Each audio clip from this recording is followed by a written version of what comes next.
আসসালামু আলাইকুম, হ্যালো বন্ধুরা, welcome to my YouTube channel. আমার নতুন একটি ভিডিওতে সবাইকে স্বাগতম। আজকে আমার ছোট এবং বড় কবুতরের বাচ্চাগুলোকে দেখাবো। তো বড় কবুতরের বাচ্চাগুলোর বয়স হলো 10 দিন আর ছোটোগুলোর বয়স 4 দিন। ছোটোগুলোর চোখ ফুটে গিয়েছে।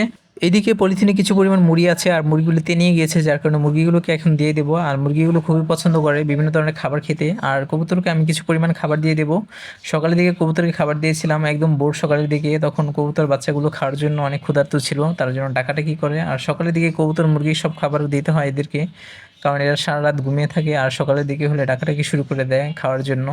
তো এখন কিছু পরিমাণে এই খাবারগুলো আমি নিচ্ছি আর অল্প অল্প করে কবুতরকে খাবার দেবো, কারণ বেশি করে খাবার দিলে এরা দ্রুত খেতে গিয়ে বেশিরভাগ খাবারই ফেলে দেয় আর সম্পূর্ণভাবে খায় না, যার কারণে নিচে ময়লাতে অনেক পরিমাণ খাবার অপচয় হয়। যার কারণে অল্প অল্প করে একটু পরপর দিলে তাহলে সুন্দরভাবে খেয়ে নেয় আর বাচ্চাদেরকেও খাওয়ায়। তো এই খাবারগুলো একটু বেশি পরিমাণে দিয়েছি আমি বড়টাকে, আর ওটাতে দুইটা ছোট ছোট বাচ্চা আছে, তার জন্য এটাকে কম দিয়েছি আর বড়টাকে আমি বেশি পরিমাণে দিয়েছি, কারণ বাচ্চাগুলো কিন্তু অনেকটা বড় হয়ে গিয়েছে মাশাআল্লাহ।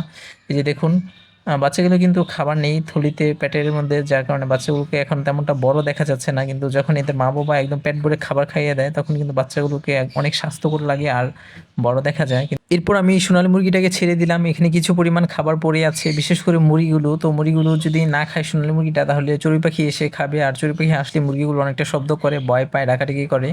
দেখুন আমার দুইটা ছোট ছোট কবুতরের বাচ্চাগুলো আমি দুইটা একসাথে দেখাচ্ছি, দুই জোড়া। এখানে হলো 10 দিন বয়সী বাচ্চা আর এগুলো হলো 4 দিন বয়সী বাচ্চা। ছোটোগুলোর চোখ ফুটে গিয়েছে আর বড়গুলা, এই যে দেখুন, ছোট বাচ্চাটাকে আমি ধরেছিলাম যখন, তখন এই বড় বাচ্চাটা একটু মানে নর কবুতরের বাচ্চাগুলো যেমন করে ঠিক তেমন করে। নর কবুতরের কাছে গেলে এরা এগ্রেসিভ হয়ে যায়, হাতে ঠোকর দিতে চায়। আমার কাছে মনে হচ্ছে এই ছোট বাচ্চাটা বড় হলে পুরুষ কবুতর হবে, যার কারণে ছোট কাল থেকে এটার এরকম বৈশিষ্ট্য দেখা গিয়েছে। আর এদিকে আমি এক এক করে সবগুলো বাচ্চা খাঁচার মধ্যে রেখে দিলাম।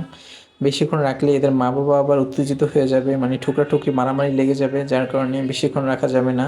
4 দিন আগে যেই বাচ্চাগুলো ফুটেছিল ওদের মা বাবা প্রচুর পরিমাণে মারামারি লাগতো, বিশেষ করে নরটা মাদিটাকে দেখতেই পারতো না, অনেক ঠোকরাতো। তার জন্য আমি নরটাকে আলাদা করে রেখেছিলাম। এর পরের দিন আমরা গোসল করে দিয়েছিলাম। এখন একসাথে দুইটাই আছে আর মারামারি করে না, আর সুন্দরভাবে বাচ্চাদের যত্ন নিচ্ছে, খাওয়াচ্ছে।